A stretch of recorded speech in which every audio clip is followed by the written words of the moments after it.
చెప్పండి. 4 రోజుల నుంచి తిరుగుతున్నామండి. పసుపు కుంకుమ 3వ చెక్కు కింద. నువ్వు ముందుకు రా తల్లి. 3వ చెక్కు కింద నువ్వు ఉన్న మేడకి వస్తున్నావు. ఈ సినిమా కాదు తల్లి, మీ ఇబ్బందులే. రండి. నిన్న ఉదయం వచ్చామండి. నిన్న ఉదయం వస్తే పేపర్లో బాగా జనం రష్ ఉన్నారని అక్కడ వరకు ఎండలో నిలబడలేక వెళ్ళాం. మళ్ళీ మధ్యాహ్నం వస్తే పేపర్లు తీసుకోలేదు. ఉదయం 12 భోజనం టైంకి ముందు ఇచ్చిన వాళ్ళు అన్నారు. నిన్న వెళ్ళిపోయినాము. మళ్ళీ వాళ్ళు వచ్చినాము. నిన్న ₹1 కోటి పెంచాం. నిన్న మీరు ఎందుకు రాలేదు, రేపు క్యాష్ తీసుకొచ్చి ఎల్లుండి ఇస్తాం అన్నారు. ఇప్పుడు మా గ్రూప్ లో పనికి పోయే వాళ్ళం ఒక్కొక్కళ్ళం కాంట్రాక్ట్ పనికి పోతున్నారు. 20,000 కొట్టండి. ఒక్కొక్కరికి 500-600 పడుతున్నాయి. ఈ 4,000 ఇచ్చినాయి కనీసం సగం ఛార్జీలు కాటా ఛార్జీ ₹100 అడుగుతుంది మనిషి. ఒక్కొక్కరికి రమ్మంటే 4,000 2,000 పోతే 2,000 చంద్రబాబు మాకు ఇచ్చిందే ఉంది. మహిళలు వదలగొడుతున్నారు. ఇక్కడ కుక్క కాపలా అయింది. ఆ మెట్ల మీద ఇంకో 10 నిమిషాలు అయితే ఎండ వస్తుంది. కనీసం కూర్చున్న ఇది కూడా లేదండి.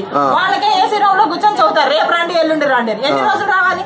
ఈ చెక్కులు అకౌంట్ లోనైనా వేసినట్టయితే పోయేది కాదు. పలానా ఊరికి పలానా రోజు కాదు.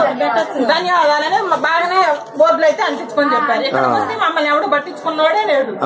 ఏంటికండి ఇది ఇవ్వడం అవసరం? 4,000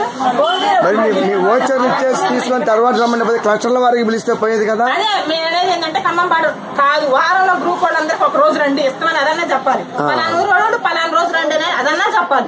ఓ ఏదో ఒక మాట రేపు రండి క్యాష్ లేదా అంటే ఏంటి మా బతుకులు.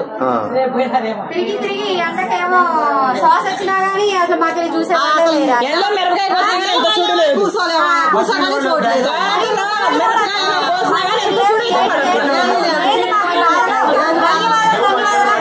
అంటించుకున్నారు. ఏంటి ధన్యవాదాలు? లేదు ఈ బ్యాంక్ లో 10 నిమిషాలు అయితే అసలేం ఖాళీ ఉంది.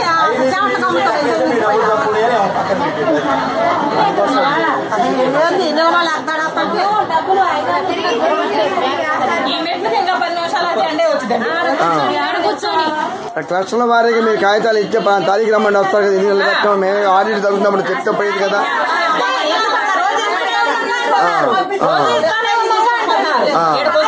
తెలిసేది బాగా